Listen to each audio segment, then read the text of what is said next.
What up, my freaks? RuinousInsight here with part 4 of my Total Warhammer 3 modded Arkhan the Black campaign.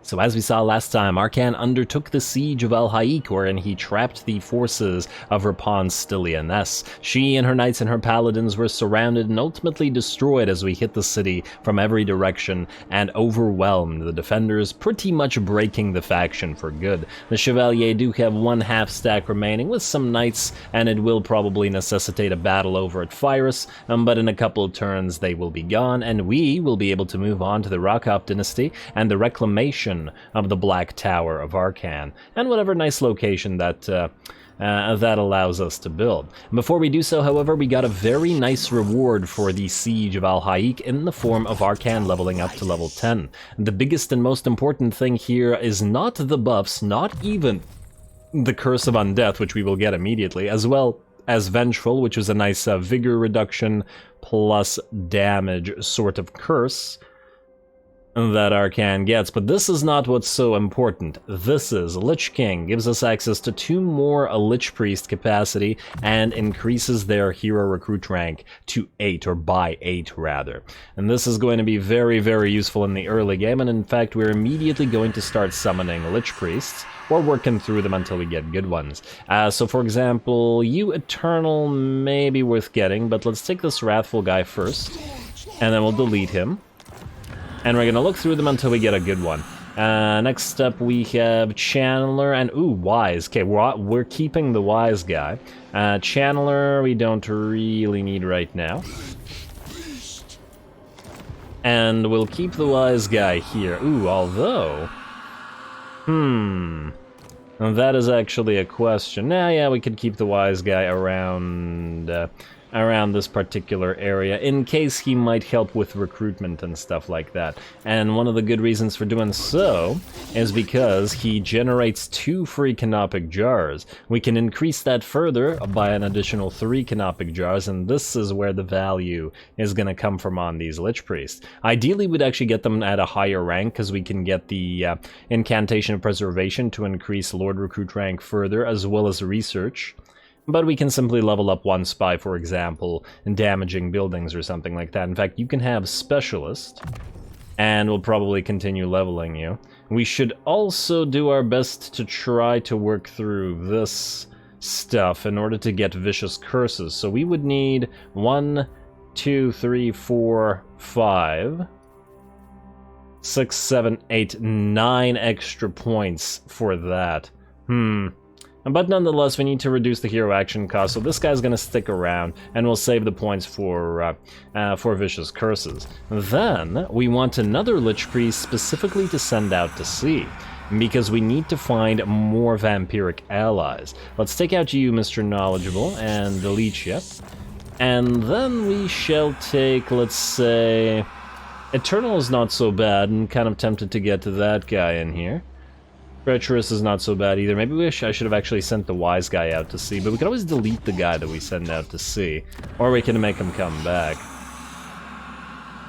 You know what, let's get the Eternal guy for now. The problem with Eternal isn't so much that this isn't a great buff, because it is. The problem is the fact that the Lich Priest of Death, the Lore of Death, is kind of inferior. Yeah, it's decent for single target, and it's got some nice debuffs, don't get me wrong. But the issue there is that it's just straight up inferior to the Lore of Light, and the Lore of Nehekara, which is pretty much necessary for us to get additional heals for our army. Whereas the Lore of Light has both the Net of Amantok as well as Phos Protection, and both of which are pretty darn great for either a melee or a range line.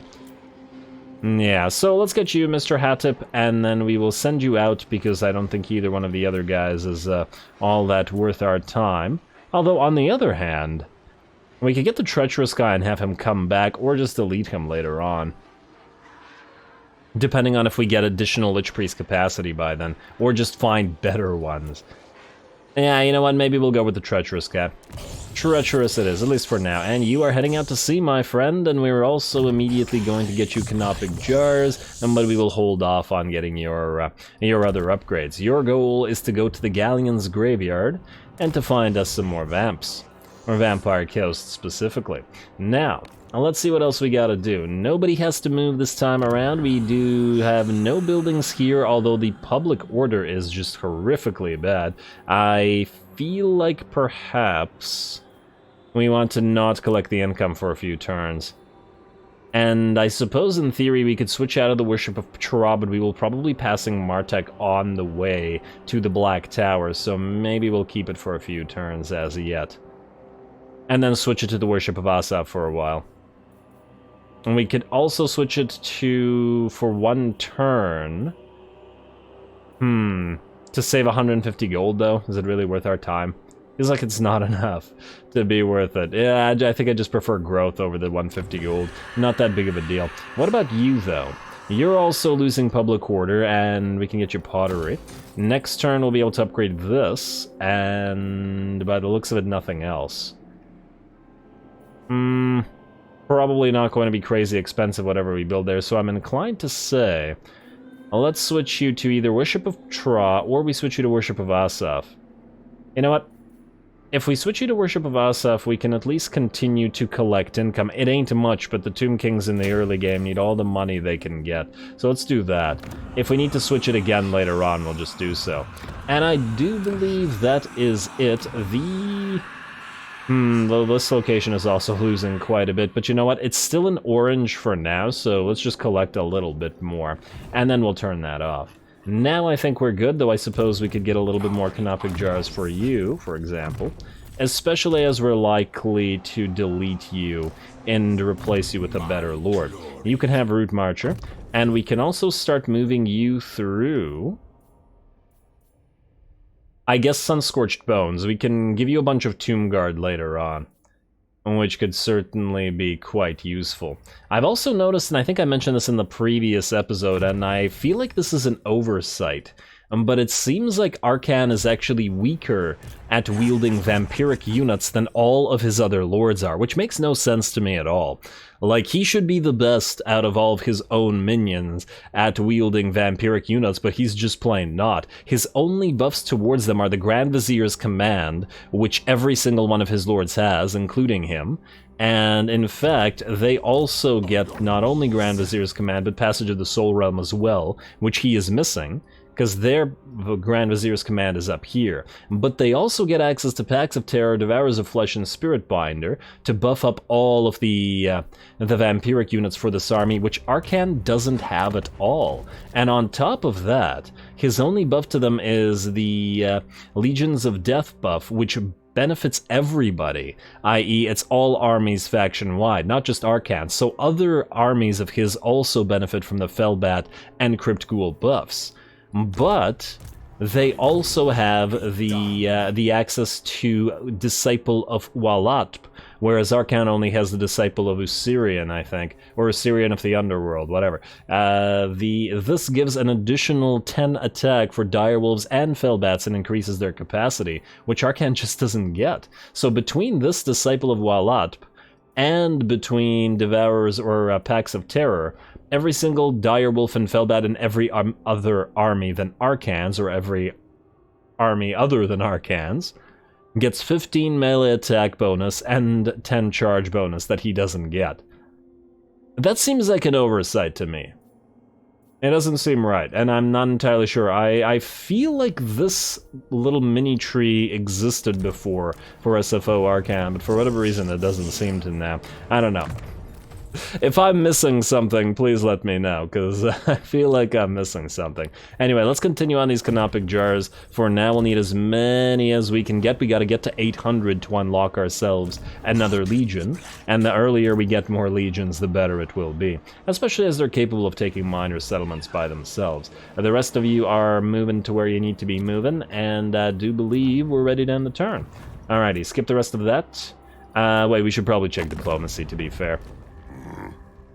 Top Knots, we don't care about you. You're fighting some jerks. How much money would you give us for this? 112, not worth our time. Let's see. Trade agreement with the Famish. No, we're gonna attack them. The Awakened are nearly ready for a military access pact. And so is a defensive alliance for the Pirates of Sartosa. I'm ready to cast off. They're willing to do it for 2k, eh? Our relationship is growing, so they'll probably ask for this anyway. I don't see the need to declare war on Telia right now. We'll do this later. What about... Well, we'll see. What about the Awakened and their military access? What if we say join war against the Vampire Coast Mutineers, who are going to die because they're the rebellious faction that this guy's supposed to destroy within the first few turns, right? He doesn't want this. For 2,000 gold, I'm not paying 2,000 gold for that. Let's just have him give us money, and then we'll try for military access when we have an even more positive relationship. And there we go. We could also try to go for a defensive alliance, but I'm not 100% sure whether that actually benefits us or not. It might. It might make other factions see us as stronger, but it would also give us access to Vampire Coast units earlier, which is probably a good idea, to be perfectly frank, so we'll probably do it. I wonder if he'd do it right now if we were to declare war on that other faction that he's fighting. Let's find out. I'm not sure if I want We join war against Lanmapek. Yeah, you are willing to go defensive alliance and military access. You know what, alright, that's fine. That's fine, we'll do it. And yeah, that decreased our likelihood to vassalize him. It went from like 50 to 67 or something like that, but, you know. It is what it is. Let us immediately build the outpost, however, in the Awakening. Outpost, Awakening, construct. This will probably get us into a bunch of wars as well. I expect that the Bordalo Errant will declare war on us, and then Itza, and then the Tehenoan faction, the Cult of Sotek. This might mean an alliance with the Skaven of Lord Skrolk, if they survive, if they don't get crushed by the Citadel of Dusk and the Tehenoan there, and possibly the Spine of Sotek dwarves, but once again, we'll see. Anyway, let's end the turn. Let's see about destroying Phyrus and taking out the rest of this stuff. Hope I didn't forget anything this time.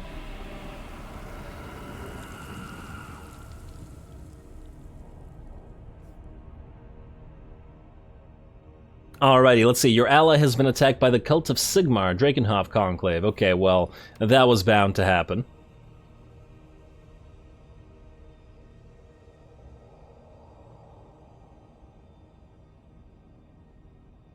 Actually, that might be a little bit annoying, depending. They are very, very close to us. Let's just see here. Faction destroyed. Yeah, that's why I wanted to do that. Top Knots also destroyed, funnily enough. I guess we could have tried to get the money from them, but too late now, I guess. Raid the following region, Camry. Free money and 20 canopic jars, not too bad. But we'll deal with that later. Now, Arkhan, you can indeed move to Phyrus. All the way from here. So I guess the question for Arkhan is going to be... Can he move from Phyrus directly to Kofur after, or do we need King Jocht to do it? Arkhan should be able to take care of this by himself without too much trouble. And we'll fight that in a second. So yeah, the question is, do we send King Jocht to Kofur to take it over? Or do we say send him to the Black Tower of Arkhan? Well, he probably can't take that. He could probably take El Kalabad, though. And might be able to move over here. On the other hand, if he's the one who takes Kofur over, we can move Arkhan over there. Yeah, fine. We'll do that, I think. Let's put Jocht right here. And he can heal up... Ooh, wait. If we put him here, I do wonder if he'll still be able to reach Kofur. He can't quite get to Martek. And it would take him 2 turns to get new units. But it might not be so bad. You know what? Go here first. Alright, you are healing a little bit. You can recruit at 2 turns, though. And we have been wanting to get those Nehekara warriors. This would probably allow units in Kofur to get new units, but I'm still relatively confident King Jocht would be able to take them out without too much trouble. So in that light... Let's do this. We will get 3 new Nehekara warriors. We will stay here for 2 turns. We'll go into encamp stance next turn. And then we will join, let's say, you and you together. And replace you... Oh, maybe we should just have replaced this Nehekara warrior. Or should have. Well, too late now. Let's get the Skeleton Spear up as well. And I suppose if we have extra time, we'll replace more units. You have also leveled up, so we'll get more canopic jars, please. There we go. Now we're getting 11 per turn from characters, which would make it a lot faster to get our next Legion up and running. 2 or second next Legion, because we have the Wisdom of the Third Dynasty coming up. Alright, well, I believe that's it, other than any potential buildings that we need to build, like the ones at the Sorcerer's Islands. Let's get, you know what, let's get Public Order here. Because otherwise we won't be able to collect income, and that's kind of a problem.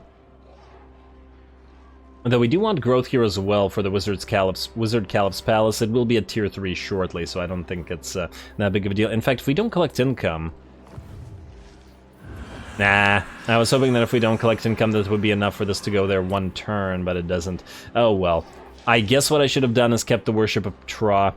If we had kept the Worship of Tra for one turn and continued collecting the income, or stopped collecting the income rather, we could have skipped a turn. But frankly, that's a little bit too much min-maxing, and I don't want to spend that much time paying too much attention. It might make it a little bit boring. Alrighty, well, the rest of that looks good to me. Atalan Mountains, I guess we can upgrade Eye of the Panther, because we can get gemstones and iron here, both of which will provide us additional canopic jars. Only 1 per turn, as I recall, but still better than nothing. Really wish that it was 3 per turn, but oh well. At least it provides us additional experience faction-wide. Now it's time for Arkhan to fight this. We're gonna do this cinematically, I guess, because this is probably the last major fight against Kofir, or against the Chevalier, rather. There's a decent chance we'll actually be able to just auto-resolve these guys to death. And I don't mean these guys, but the guys at Kofir, not Phyrus. Here we go.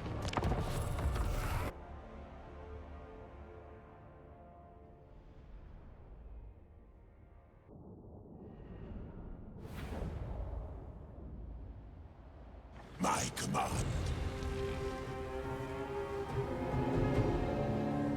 Alrighty, well, as long as you command, my friend, we shall expect a victory here. Shouldn't be too difficult. The only 2 threatening units, 3 if we count the Lord, are the Knights Errant. Otherwise, it's all peasants, and we've slain thousands upon thousands of peasants already, at least 10,000 over the course of the campaign so far. Anyway, the battle is going to begin with our Hex Wraiths charging directly at the enemy Knights Errant, and we've already proven that the Hex Wraiths rip Knights Errant apart without too much trouble. Even, let's see, 56-29 in the melee defense and attack, and 42-54. On paper, the stats of the Knights Errant are better, but the weapon strength being extremely high on the Hex Wraiths, plus their perfect vigor, and of course their massive amount of physical resistance, means that the regular types of cav aren't really all that threatening to them, even with the range support that the enemy has. I really can't wait to get more Hex Wraiths and some other Wraith-type units in our armies here. And there we go. I do imagine that these Knights Errant will be out of the picture shortly, and I'm sure are going to run away. Have we lost the Hex Wraith yet? Yes, we've actually managed to lose 4, but an Invocation of the Heck, even at the cost of some melee attack, will resurrect those Hex Wraiths, and does heal them up quite nicely. Looks like the Knights Errant are gonna run, and while we chase them down, we will revive our units. In the meantime, Arkhan and his little friend here, the Tomb Prince, are fighting in the enemy lord, though it does look like Arkhan has taken a little bit of a beating, as the two did get surrounded by spears, mostly because the enemy infantry move faster than ours do, actually fairly considerably so when poisoned, by 10 speed difference, which allowed the enemy to close with our lords as they tried to fight the enemy lord faster than they did. Over on this side, the enemy Knights Errant were also caught, but this time between 2 units of dire wolves as well as crypt ghouls and skeleton spears, so they're in a pretty awful position themselves, as we're exchanging some range fire here with our skeleton archers fighting their peasant bowmen, and of course our unit of Casket of Souls, or our Casket of Souls rather, helping them out. Don't look like the enemy is going to be fighting for much longer here though, and I think their main army will be just about done shortly, and we'll be switching to the second. Our Hex Wraiths have been chasing away those enemy Knights Errant, dropping them as they run, but of course we're going to back off rather than moving right in to that second army. Our ghouls have also caught a bunch of enemy peasant bows here, and, well, actually these are knights, but wherever the first army's peasant bows were. And they're no longer any kind of threat.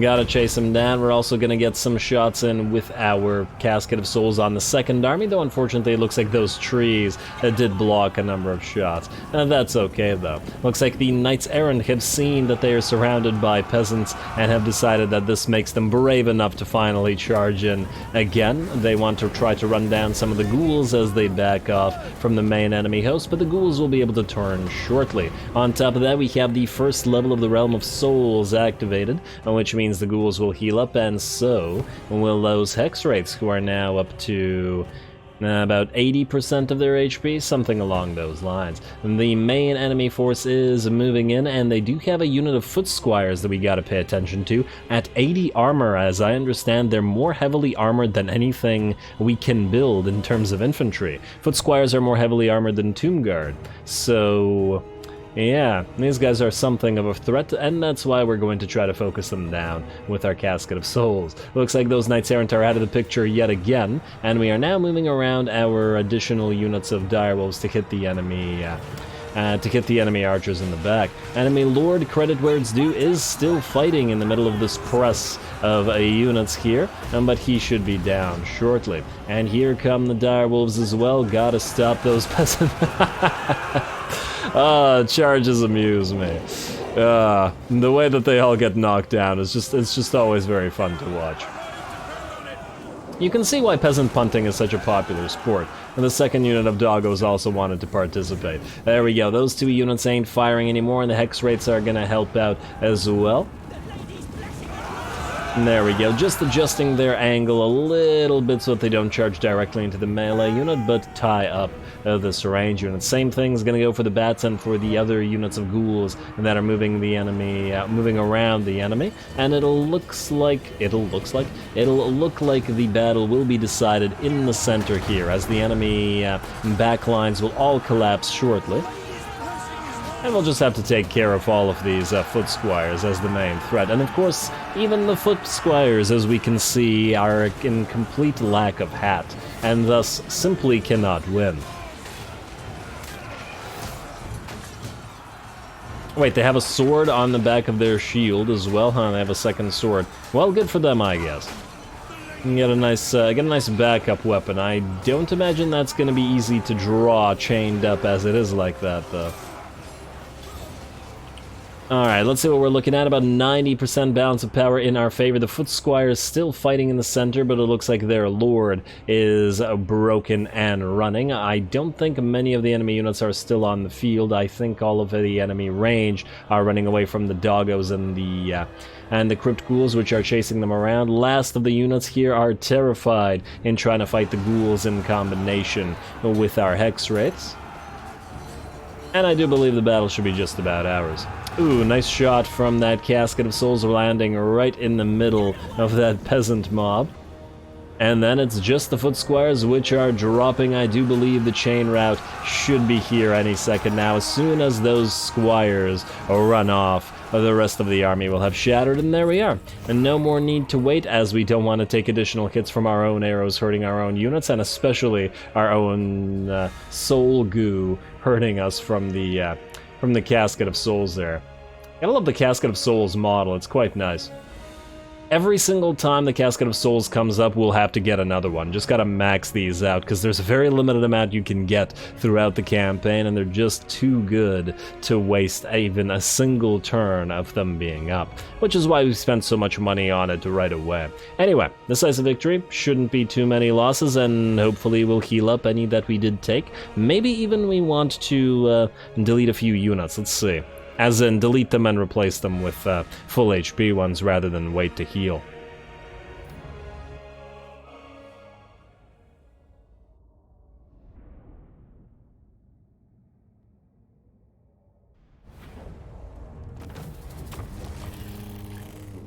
Alrighty, not too bad of a battle, and we got ourselves a Standard of the Undying Legion. Regeneration for free in trade for some weakness to fire damage. And while I do think that Arkhan probably could have used a little bit of that this battle, we could also put it on the Hex Wraiths, or the Hat Wraiths as somebody dubbed them in the comments. That might be a decent option as well. And they already do hit pretty hard. You know what, we'll put this on... Oh, you can't put it on a hero, you can only put it on a unit. Well, that's a shame. In fact, you have to put it on an infantry unit.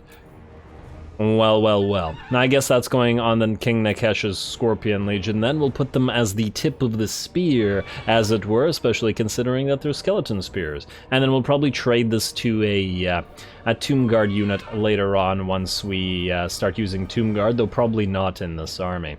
Though maybe, we'll see. Starting of the Undying Legion, great, we will occupy the place. And we're up to 412 Canopic Jars, halfway to where we need to be for a new Legion. You have also leveled up, my friend, and I do believe... Let's see, recruit rank +4 for all vampiric units, which is great, but we can't recruit any vampiric units here. We could get another point in Curse of Undeath. We could go Assyrian God of the Underworld for the extra casualty replenishment rate, which could be pretty decent right now. And maybe the best option that we have. Right Hand of Nagash doesn't actually do all that much for us here. And we do also need to start working through the red line so that we can get Resurrect. Any additional healing is going to be extremely useful. But yeah, for now, I guess, unless we want to get Legions of Death, which we will, but I feel like Assyrian is going to be the better option still. Alrighty. Looks good to me, and wow, look at all those units that we can recruit but cannot actually recruit. I guess what we could do is replace the hurt unit of skeleton warriors and join the skeleton spears together. In fact, I'm kind of inclined to delete the skeleton archers out of this army. I just don't feel like they're accomplishing all that much, and we could probably just use the melee better. More melee units to get around the enemy and to stop them while the direwolves destroy them all. Well, the direwolves and the crypt ghouls. It seems like the skeleton archers are just inferior at such a job, though they would be useful in further sieges, to be fair. And we can also do similar things where we can break through. And besides, it doesn't have to be this army that has the archers, and we're going to be using caskets and screaming skull catapults to a degree. Anyway, you know, let's do this. Let's delete one for now, the one that is hurt. And then we'll join you two together. And I don't care about the veterancy, because all of these skeleton warriors and spears are temporary, and just here to hold the line. We'll get 2 skeleton warriors, 2 skeleton spears, and that'll work, because they'll be at full HP when we move out, and probably not attack Kofar, because somebody else will do that, but yeah. Now you, Hetakor. You know, let's have you damage building 400, though. That's a little bit steep. Well, we do need to level you. Alright, fine. Damage a building, 59. Ugh. Watch him fail at the cost of our precious cash. Hey, he succeeded. Alright, wow, he barely gained any XP for that. Damn. It's gonna be a while to get to level 10. Oh well, what can you do? I guess after this you can start moving out this way. We'll need to keep an eye on the Rockop Dynasty and our new war with the Cult of Sigmar as well. Next up, we potentially want to get any upgrades that we can get, which is nothing, because we already did them this turn. Alrighty, and the same thing goes for you guys. Yes, yes. I guess we could uncollect the income to level Xandri up sooner if we wanted to. 250? Yeah, you know what? Let's do that. And a level up. Alrighty, and I believe now that's it, except you, Mr. Araru, you're going to find us some Count Noctilus. Now I believe we're good, unless there's diplomacy to do. We could trade with the Famished, nobody else is close to anything other than potentially the Pirates of Sartosa. Oh, we have a mission from the Drakenhof Conclave. We could kill King Senatumen, who looks to be very far away, or Frinley Pritzcock. It's going all the way here. Huh. Oh, I don't like that. Huh. I feel like this means there's an army here. Look where it's zooming. Okay, well, I guess we're gonna need to get to this portion of the map fairly quickly. Let's do you. Let's do that. And now we can end the turn. Unassigned skill points I think we can skip because we know for the heroes. Building upgrades, those are not necessary because it's just the mortuary house, which is... it's fine. End the turn. We got lots of recruitment going on as well, and what do we have here? Talaqua is attacking the Drakenhof Conclave. I somewhat regret getting into an alliance with them, but we're still gonna enter war on their side. It was inevitable that we would fight Talaqua, just as it was inevitable and that we fight the Cult of Sigmar. Ah, okay, yeah, so this is why it zoomed in here. They're going to retake the Pools of Despair. That's fine. It's fine. We haven't invested any money into it, and it'll be one battle to reclaim it. I'd rather have these guys not sitting at our back. Oh, for the love of... Okay, Bordello Errant. Okay, we predicted that one, though, so I feel less bad about that. Plus, they're so far away that they're not a concern, and if the Awakened manage to do well, then they will never be a threat. Enter war inside of Ella. That's what early game defensive alliances do for you, but I still want those vampire counts and coast units, so I'm willing to get annoyed by a few extra enemy armies coming into play for this. Now, what do we have here? On the Conqueror's Eternal Service, we have made a great discovery. During the course of our excavations, remains of the army that once served Alcatazar the Conqueror, the last and maybe the greatest of all the priest kings of Nehekhara, have been unearthed. It would take but a little magic to raise them to our service. Should we do so, or give them a ritual burial in the classical Nehekharan style? So a massive increase in casualty or punishment rate for 10 turns versus 40 canopic jars, considering we gain 11 at least per turn. This is 4 turns worth, whereas this is 10 turns worth of stuff, so let's go Ritual Burial. Long ago, Alcatazar fought to defeat a great evil from our lands. We should honor the loyalty of his troops by observing the correct funeral rites. This is super ironic coming from Arkhan's perspective, but it's fine. Ritual Burial it is. And Ally begins outpost construction, settlement lost, Pools of Despair. Prince Berect is on a chariot, which he does not need to be on. Let's take that chariot away from me, shall we? Also, Arkhan, where can you go? I do wonder, would they try to attack Al-Haik if we went into ambush right beside it? Can we go into ambush right beside it? That's another question, I guess. You move out here. Wait, let's take away that chariot, though. I'd rather use this guy as a duelist than a charioteer, and hey, he can get that magic item drop chance for everybody now. He can also get the Cultist Prince or something here to buff himself up, or we can just keep going for Canopic Jars. Now let's get the magic item drop chance. Any battle will give us extra stuff. Like so. And these guys are also now building up, and oh, you got a frickin' magic wielder too now. That'll be a little bit irritating, but you'll have a full stack next turn, so it won't matter all that much. It's fine. I'm sure it's fine. You, try again. We got Hinder Replenishment at 47% success chance versus damage building at 59%. I guess we gotta do that. Ooh, although what if the XP is greater for doing this? Let's give it a try. It's fairly cheap to try it anyway. And you did succeed. I can't tell if that's better in terms of XP or not, but let's hope it is. You, keep finding. Arkhan, let's move you out. Can you go into ambush outside Al-Haik? You, by the looks of it, cannot, or at least... yeah, it's too risky. I do wonder, since this guy has a full stack by the looks of it here... Well, I assume he's going to go to Xandria. We could move into Al-Haik itself, or we could move outside it. You know what, move into Al-Haik for now. If we lose Xandria, it doesn't matter, because we'll retake it next turn and hopefully destroy that full stack. Of course, they had to declare war on us right now. Now you can switch back to regular stance, and in fact, you can leave the settlement to move a little bit further, and you can go into channeling stance. That's lovely. Wait, does it not take the Tomb Kings anything to switch to channeling stance? A vigor loss a little bit, but it's not a big deal. Yeah, let's keep that up. Nice, and hey, we can at least see this army, and they cannot reach these places, but even if they could, King Jokt could counter them while Arkhan heads to the Pools of Despair. And that looks fine to me. Alrighty, nobody else can move. We got one turn until we got the Wisdom of the Third Dynasty available, and a new Lord to come up as well. Let's check our public order, though, because it's been problematic of late. You are still okay, Coast of Araby. You'll be generating a lot of cash for us. Xandria is by itself, but you know what? Nah, just keep it like that. I was just thinking if Xandria's about to fall, we don't care, but, we'll see. Also, you are about to get upgraded, so we can switch, at least for a turn, Worship Fasaf off, and reduce the cost of the Mausoleum. So Worship of of this thing. And next, and... Bowman of Orion, huh, nearly ready for a non-aggression pack. I would prefer to do that. It might be nice to have access to a few of the Wood Elves units, though somehow I doubt that we're going to be able to get that going.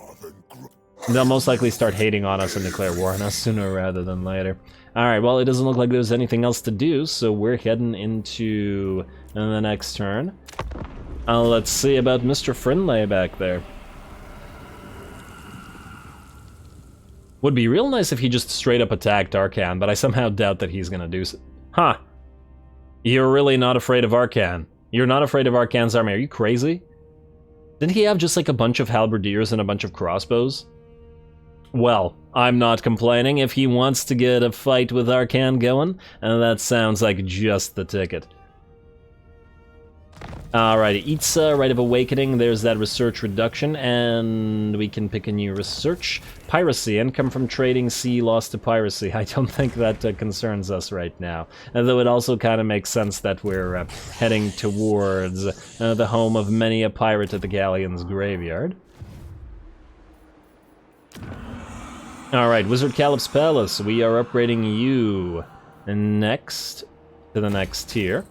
And then we're switching you back to the worship of Asaf. Nothing to do here, but, well, actually, we can upgrade you as well. Nice. No, that's gonna take a while. Public order is positive here now, which is looking good. We're about to fight you, but I'd also love to send... Oh, we could actually... Wait, this guy actually moved in range of 2 armies at the same time? You crazy, man. Alright, King Hecator. Or actually, you're not a king, you're just... I swear that you can get Hecator, or Heticor rather, as a name for a generic lord as well, so wouldn't have been surprised. You, Heticopher. Alrighty, and close victory, you say. Is this worth fighting, though? I feel like this will be too easy. Look, the peasant mobs are no kind of threat at all. We have 6 Nehekaran warriors who are pretty darn decent and do quite a bit of damage. They can certainly outfight the peasant men-at-arms.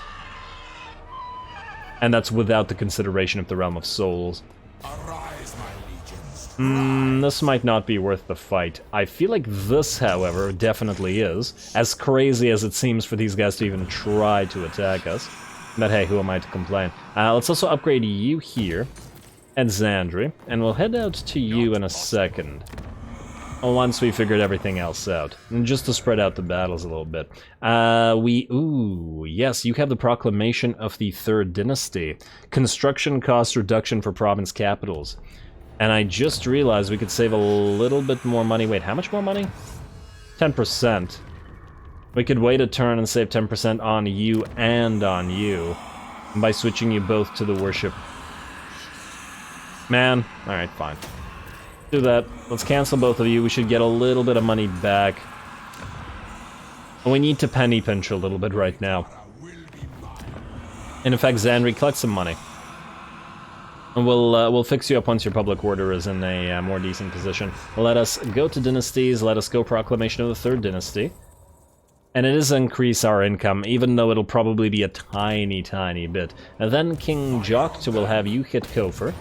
Just auto-resolve it. And that's very little money. I'm tempted to sack it, but no. It is going to be our province after all, and the coast of Arabia is ours, and the Chevalier de Lyonesse are no more. And oh my! You have access to the Tomb Guard here. Oh, that was a nice pickup. It's just 1 Tomb Guard, mind you.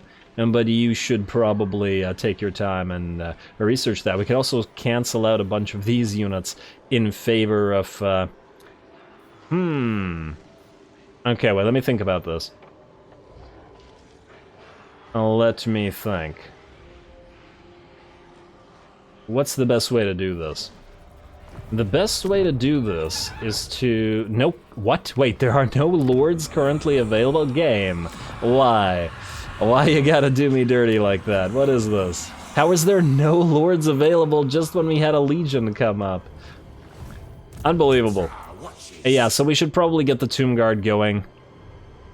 And probably max out the Nehekara warriors. They're gonna be better than skeleton warriors, which we have no need to use. We could just spam spears and Nehekara warriors. These guys will all heal to full. And Hekar Warriors now also recruit at 1 turn. You know what, let's do this. Let's join you two together. If you're going to be stuck here for a little bit, then you're going to be stuck here for a little bit. Then we'll just join all of you guys together. Then we'll go 1 Tomb King, 1 Tuna Hekar Warriors. We're going to spread them between our 2 legions. Alrighty. That makes some sense. Some amount of sense. The famished are willing to trade, but no, they're going to be a lot more famished when they're dead. Wait, no, actually they're not going to be famished at all when they're dead. Alright. Now, are we ready to go? I think we are at level 13. We can get the Skeleton Archer Regiment of Renown, though I think we'll put that into another army. What do you guys do? Oh, armor reduction. And corroded armor is a different trait from sundered armor. If we get that in combination with sundered armor, that could be pretty significant as well. Should give that some thought. Alrighty, well, regardless, time to fight. Let's take off the channeling stance for now. And we'll pop into Corrupted Dynasties and hit you, Mr. Friendly, and hopefully complete our quest. Agreed. Alright, close victory according to this. I mean, it is certainly a significant number of crossbows and halberds, but somehow I'm really not all that worried.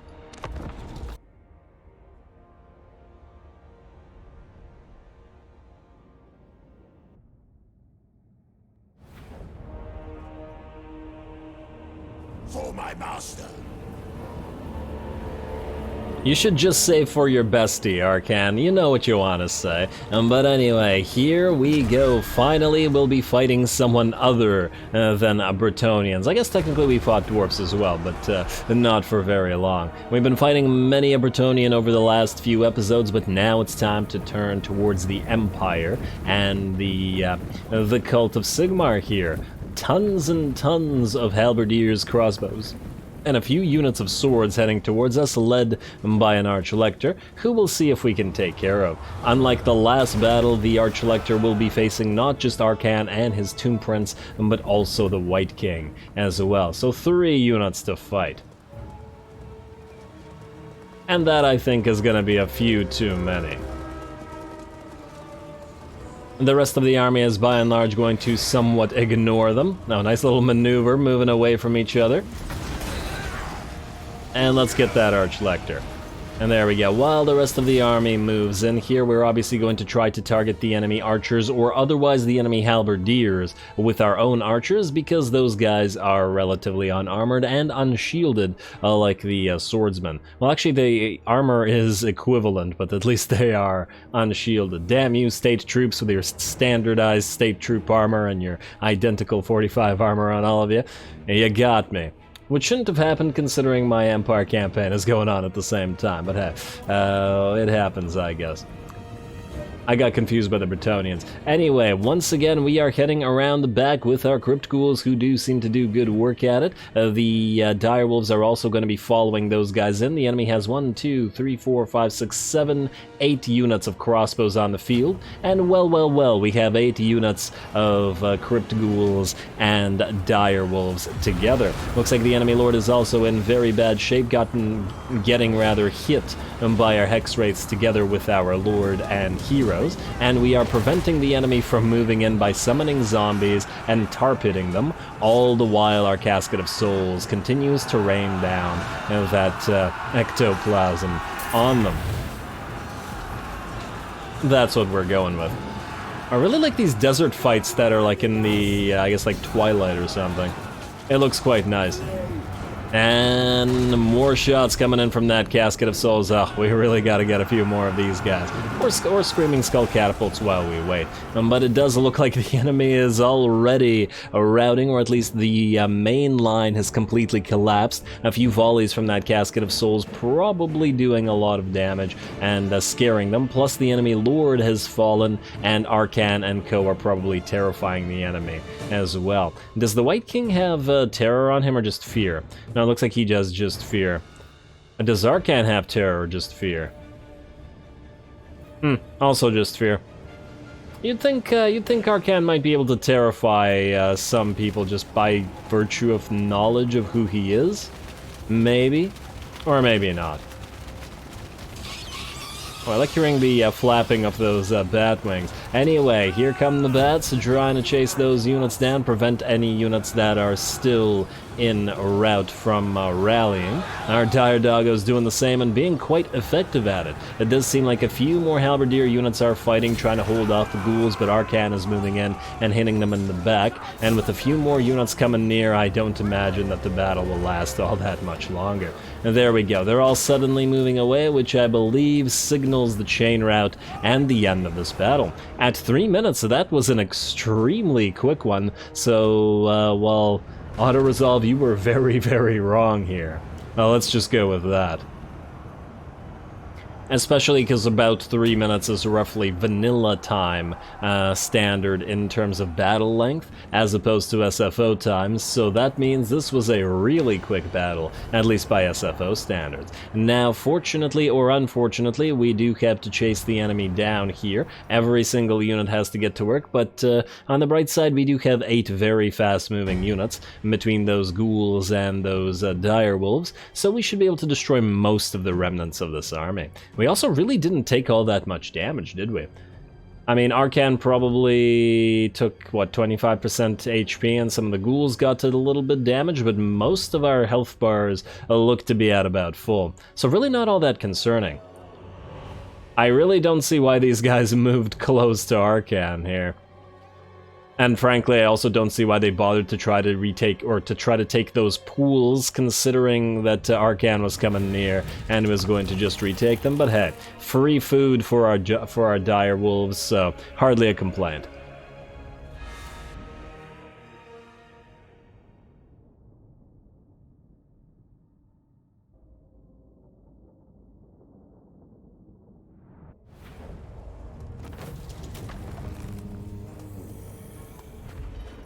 Alright, well, certainly not a close victory there, auto-resolve. It does look like the auto-resolve is underestimating some of our units, not entirely clear which ones, probably the bats and the dire doggos and the ghouls. As I recall from my very long-running Vlad campaign, auto-resolve doesn't seem to like ghouls, thinks they'll lose even when they rip other armies apart, so that's there's potential for that there. We're gonna take the money, obviously. 2.2k is very solid.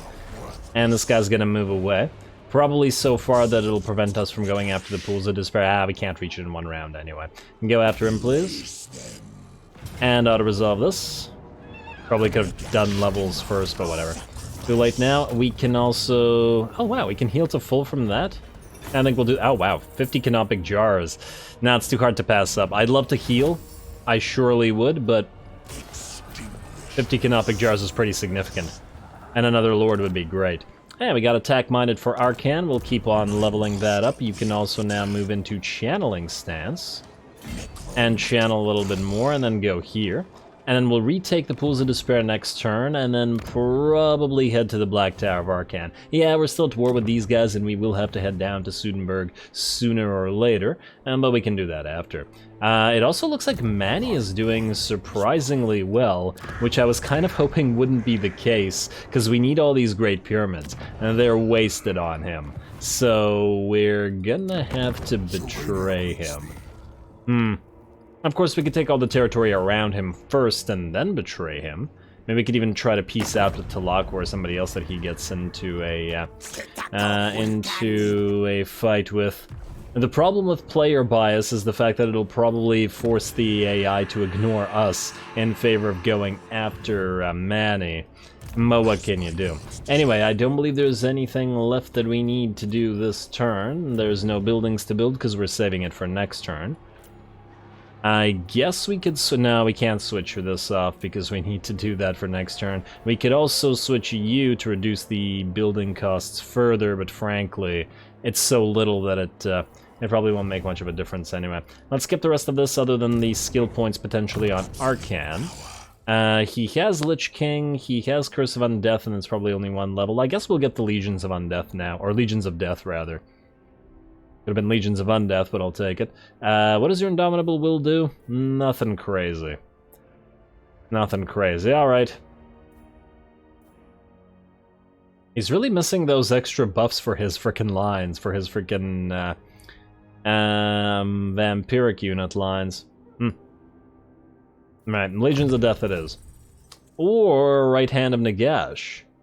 We can do Right Hand of Nagash first, get him a little bit healthier on top of the fact that it'll help us get easier dire doggos and or higher level dire doggos and stuff on the field. You have also leveled up, but I don't think any of your points will matter all that much. Defending, I guess we just keep going through Sun-Scorched Bones, especially considering the type of army and that you're currently using. Huh. What? I could have sworn that this didn't change the amount of armor. Oh, it didn't change the amount of armor, that's why. Alright. Now, new commandment available. Kofor, keep generating money for us. We will switch you. You'll be growing to the next level, so let's immediately reduce construction cost. We need to upgrade Kofor itself as fast as possible as well. Yeah, we'll also need to be careful with the public order here. Oh well. And the turn, let's head back to Pools of Despair. I do have to wonder whether we will be running into Volkmar soon, but I think we'll have to find that out next episode, as it's unlikely, and that we'll have time for anything else this time around. Oh wow, Manny is certainly going far. He is gonna be keeping Camry off our backs, and are you guys... No. I thought they were gonna declare war on us, but no, we'll be taking their territory over. What we'll need to do is essentially send an army up here to guard this location while Arkhan takes the desert. As the chosen of Nagash, you surely deserve a little of the power he wielded. It is time to retrieve his mighty staff, my lord, and through you, let the world taste his wrath. Oh wow, look at that. Just a pile of Skaven slaves. I have to wonder as to what the reinforcements for that particular battle are. Who's guarding the staff of Nagash? It's probably not a bunch of Skaven slaves, I gotta say. Well, either way, we'll do both those quests, probably starting with the Tomb Blade, and aha! The Great Desert of Araby has fallen. Well, we're about to declare war on those guys anyway. Proclamation of the Third Dynasty is ready, and hopefully we now have access to a new lord. Yes, we do. Prepared, missile strength and ammunition. Well, well, well. An army that can have a bunch of skeleton archers. I guess we can certainly take that. You can continue getting your Tomb Kings, but, or Tomb Kings, Tomb Guard. We'll figure that out next time. Hopefully next episode as well, we will be able to unlock a new dynasty and get 2 new armies on the field, and then advance with a 4-army-wide front to start retaking the desert. I'm also hoping that Arkhan, or not Arkhan, that Manny does manage to lose at least a few territories at some point, but he does seem to be doing shockingly well against Khemri, and we may have to betray him sooner rather than later. Hopefully by then we will have found Vlad and have made an alliance with him, but I guess we'll have to see. Anyway, stay tuned for more Arkhan. Don't forget to leave a like and comment. All glory to the algorithm, and thanks for watching. Nothing shall stop me.